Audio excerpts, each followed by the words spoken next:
Assalamualaikum warahmatullahi wabarakatuh.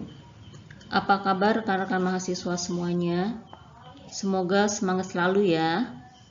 Pada Victor kali ini, kita akan membahas mata kuliah pengantar ilmu ekonomi makro, pertemuan 6 yaitu mengenai teori konsumsi.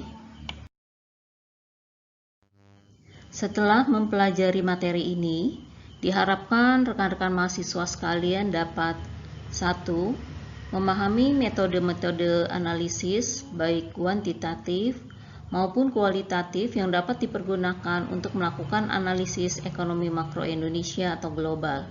Yang kedua, memahami dan mampu menjelaskan mengenai teori konsumsi.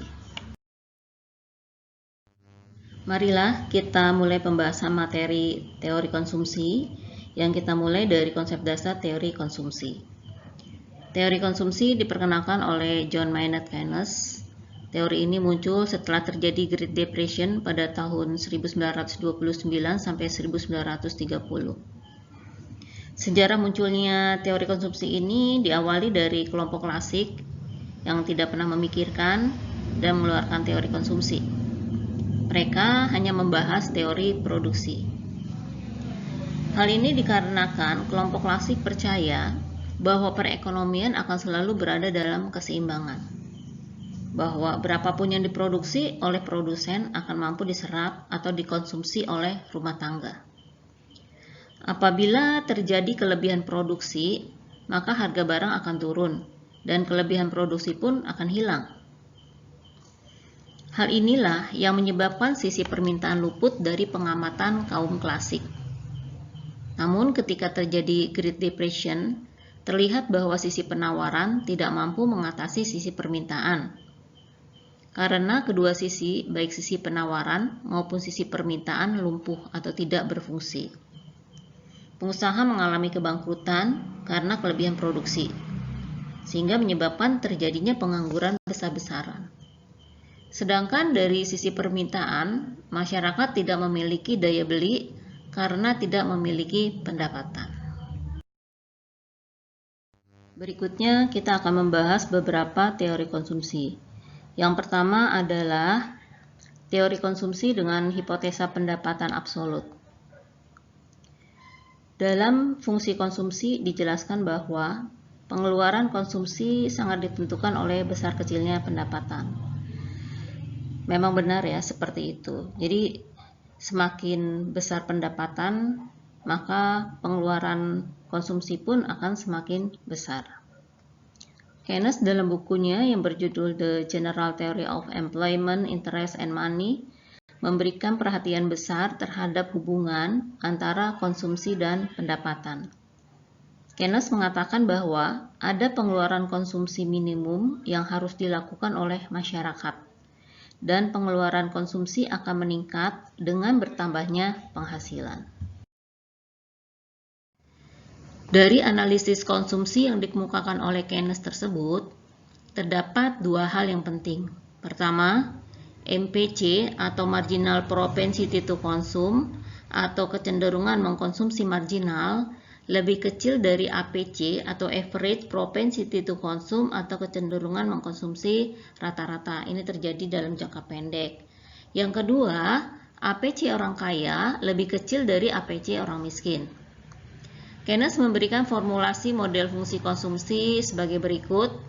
C sama dengan FY, di mana bentuk fungsinya C sama dengan A plus CY, di mana C merupakan konsumsi masyarakat real, A besarnya konsumsi pada tingkat Y sama dengan 0, C MPC atau hasrat konsumsi marginal, di mana rumusnya adalah delta C per delta Y, kemudian Y besarnya pendapatan real.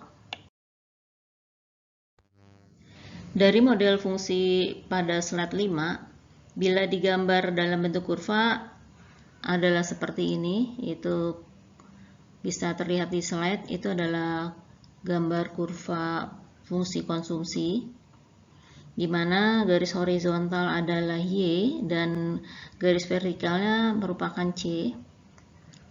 Bentuk kurva ini membawa konsekuensi bahwa meningkatnya pendapatan nasional akan meningkatkan hasrat konsumsi rata-rata, atau MPC akan lebih kecil daripada APC.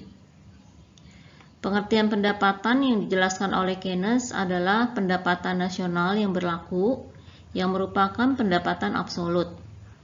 Penekanan di sini untuk menunjukkan bahwa yang dimaksud pendapatan menurut Keynes bukanlah pendapatan yang terjadi sebelumnya, atau pendapatan yang diharapkan akan terjadi pada saat yang akan datang.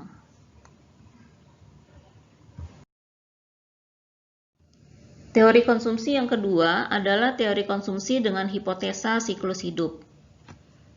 Teori konsumsi dengan hipotesa siklus hidup dikemukakan oleh Andrew, Bromberg, dan Modigliani, yaitu 3 ekonom besar yang hidup di abad 18. Menurut teori ini, faktor sosial ekonomi seseorang sangat mempengaruhi pola konsumsi orang tersebut. Teori ini membagi pola konsumsi seseorang menjadi 3 bagian. Bagian pertama yaitu dari seseorang berumur 0 tahun hingga berusia tertentu, di mana orang tersebut dapat menghasilkan pendapatan sendiri. Sebelum orang tersebut dapat menghasilkan pendapatan sendiri, maka ia mengalami de-saving. Ia berkonsumsi akan tetapi tidak menghasilkan pendapatan. Bagian kedua, di mana seseorang berusia kerja, yaitu dapat menghasilkan pendapatan sendiri, hingga ia tepat berusia tidak bisa bekerja lagi. Pada keadaan ia mengalami saving.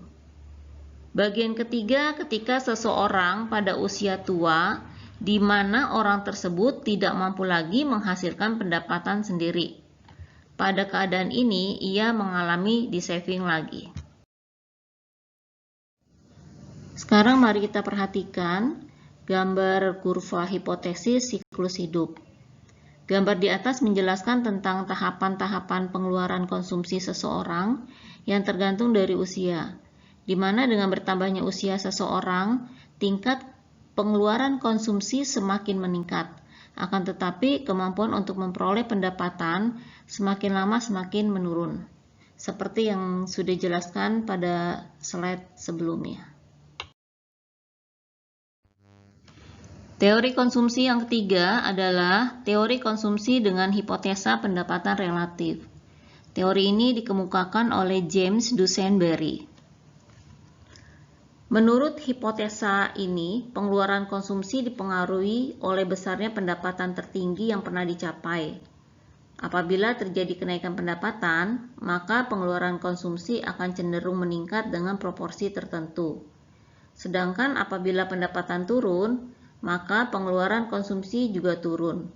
Akan tetapi, proporsinya lebih kecil daripada proporsi kenaikan pengeluaran konsumsi akibat kenaikan pendapatan. Kemudian, faktor lain yang dapat mempengaruhi pengeluaran konsumsi masyarakat adalah pengeluaran konsumsi yang dilakukan oleh masyarakat lingkungannya. Apabila seseorang tinggal di lingkungan masyarakat yang mempunyai pola pengeluaran konsumsi yang tinggi, maka orang tersebut cenderung mengikuti pola konsumsi masyarakat lingkungannya dengan pola konsumsi yang tinggi pula. Teori konsumsi yang terakhir adalah teori konsumsi dengan hipotesa pendapatan permanen. Teori konsumsi dengan hipotesa pendapatan permanen dikemukakan oleh M. Friedman. Menurut teori ini, pendapatan masyarakat dapat dibagi menjadi 2 bagian, yaitu pendapatan permanen dan pendapatan sementara. Pendapatan permanen merupakan pendapatan yang selalu diterima oleh setiap periode tertentu, dan pendapatan sementara adalah tambahan atau pengurangan pendapatan yang tidak diperkirakan atau tidak diharapkan. Pengeluaran konsumsi seseorang dipengaruhi pendapatan permanen secara proporsional. Kemudian pengeluaran konsumsi akan bertambah apabila terjadi penambahan pendapatan akibat dari adanya pendapatan sementara atau pendapatan sementara bernilai positif. Dan pengeluaran konsumsi akan berkurang apabila terjadi pengurangan pendapatan akibat adanya pendapatan sementara atau pendapatan sementara yang bernilai negatif. Berikut ini adalah daftar pustaka yang kita gunakan. Demikianlah pembahasan kita mengenai teori konsumsi. Sampai berjumpa kembali di fitur berikutnya. Assalamualaikum warahmatullahi wabarakatuh.